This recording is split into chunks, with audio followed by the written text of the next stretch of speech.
வணக்கம் ஃப்ரெண்ட்ஸ், சிறுதானிய உணவாகிய கம்பு தோசை எப்படி செய்வது என்பதை பத்தி வாங்க பார்க்கலாம்.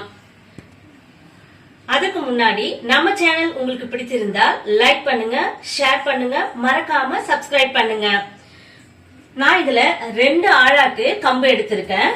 அதுல அரை ஆழாக்கு உளுந்து எடுத்திருக்கேன். 2 ஸ்பூனு வெந்தயம் போட்டிருக்கேன். ஒரு டம்ளர், ஒரு ஆழாக்கு ஒரு முக்கால் ஆழாக்கு அரிசி எடுத்திருக்கேன்.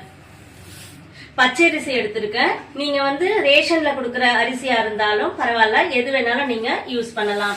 இதை எல்லாத்தையும் கலந்து ஒரு நல்ல 3 அல்லது 4 முறை நல்லா வாஷ் பண்ணிட்டு அப்படியே ஊற வச்சிடுங்க. 3 to 4 hours ஊற வைங்க. இப்ப பாருங்க, நல்லா ஊறி வந்திருக்கு.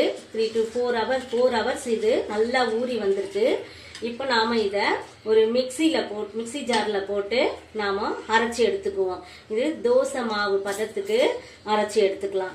ரொம்பவும் கொரகரப்பும் இல்லாம, ரொம்பவும் நைஸாவும் இல்லாம, மீடியமா நாம இத அரைச்சி எடுத்துக்கலாம். கம்பு தோசைக்கு மாவு அரைச்சாச்சு. இது பாருங்க, இதே மாதிரி தான். இதுதான் தோசை பதத்துக்கு மாவு அரைச்சிக்கணும். இதுக்கு தேவையான அளவுக்கு சால்ட் போட்டுக்கோங்க.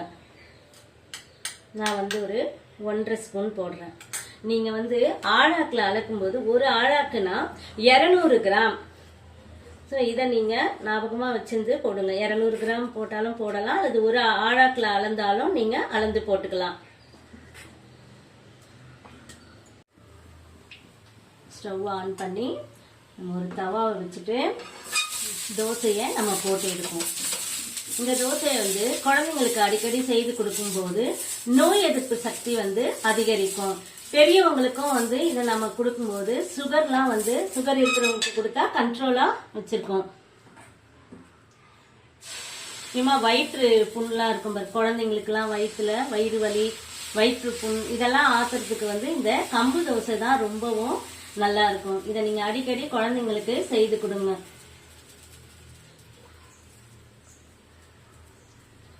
இதுக்கப்புறம் ஒரு தட்டு போட்டு மூடி வச்சிடுங்க. இப்போ தோசை வெந்துருச்சான்னு பார்க்கலாம். செமையா இருக்கு. இதை எடுக்கும் போதே நல்ல வாசனையாகவும் இருக்கு. இதை ஒரு பிளேட்க்கு டிரான்ஸ்ஃபர் பண்ணிக்குவோம். கம்பு தோசை ரெடி. சாப்பிட்டு பார்த்துட்டு எப்படி இருக்குதுன்றத சொல்லுங்க.